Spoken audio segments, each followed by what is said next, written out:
First, tell me a little bit about your company, the type of work that you do, and the types of companies that you work with. Surely. Schuler Drilling Company is first and foremost a producer of crude oil and natural gas in South Arkansas, North Louisiana. This is what we're familiar with, local knowledge. What's the biggest thing that you think the rest of Arkansas needs to know or to understand about the prospect of a major commercial lithium industry taking place there? I think probably the single most important thing to know is that there will have to be a technological breakthrough. And I'm all for technological breakthroughs. I hope they happen. But I also know when one hasn't happened yet, and we need it.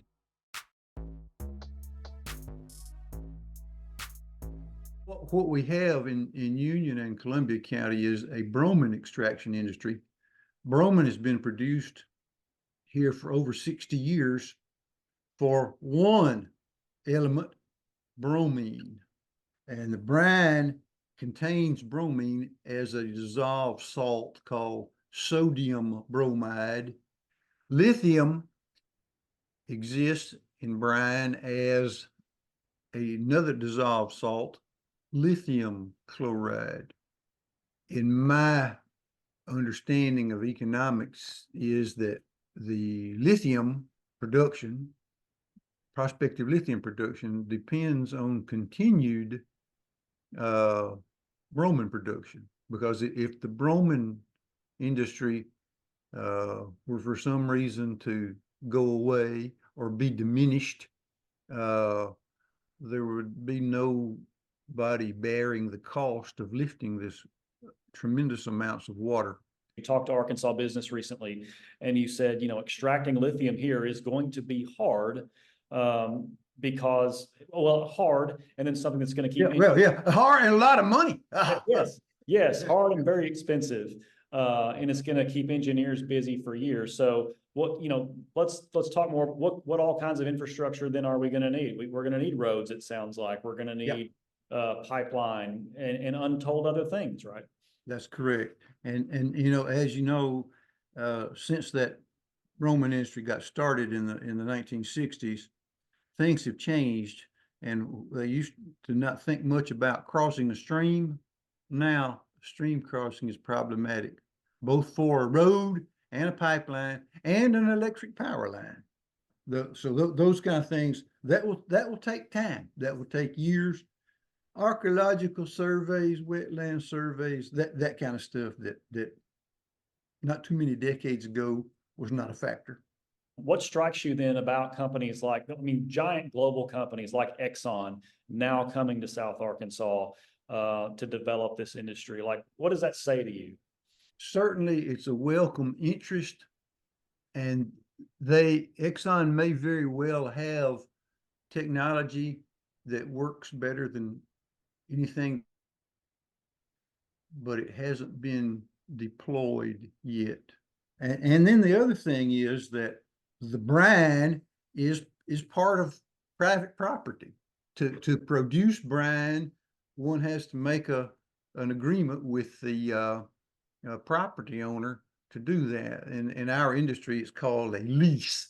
There's only two companies, that being Lanxess and Albemarle, who both have the right to produce brine and are actually doing it.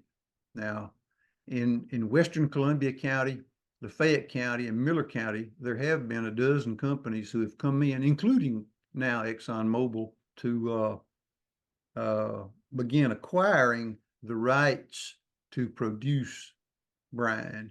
So they are acquiring the right, but that's as far as they've gone so far. As this industry takes shape, what are the opportunities out there maybe for companies like yours or other, large and small operators kind of in this industry? Like what are those things how can we grow and how can people participate? What do you see happening? Well, I think there's two principal beneficiaries. One is what I call the local entrepreneurs. the people who will house, feed, clothe people who come here to work. Constructing those specialty plants and pipelines and electrical will be largely done by people that are itinerant skilled workers, itinerant millwrights, and the landowners too, because in making a contract, what we call a bonus, a contract bonus will be paid, and then hopefully, if production is established, a royalty. It's not going to send anybody to Hollywood like the Beverly Hillbillies, but Right. it is a significant contribution to the economic vitality of this area. How should we be thinking about this timeline? You know, how long do we have a viable industry that can then maybe set the stage perhaps for a battery industry to grow up around it? I mean, are we talking decades or are we talking generations? No, we're I think in the very quickest scenario, piggybacking on existing brine producers for ancillary industries, battery production is a good example, very good example. You're looking in the 2 to 4 year type horizon. Those types of opportunities will exist if the lithium can be economically extracted from brine. I know that there have been inquiries by battery manufacturers, which makes a lot of sense.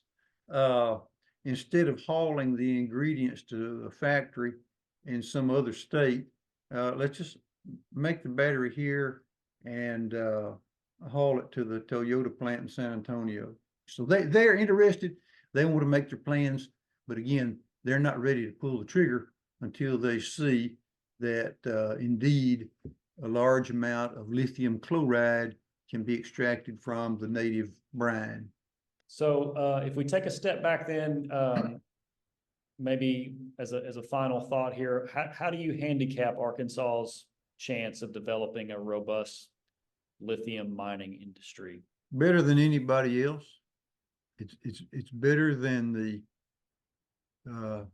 high, dry Atacama Desert. Those conditions cannot be replicated artificially, and it's better than the small hard rock mines, Nevada, California, and North Carolina.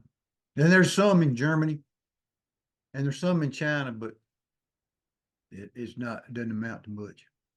Physically, it's there, but the quantity is not very great. Mm-hmm. So you're fairly optimistic, it sounds like. Yeah, everything is relative. The optimism is relative. Right. Chances are relative, and our chances are better than anybody else to be able to meet an increased demand for lithium.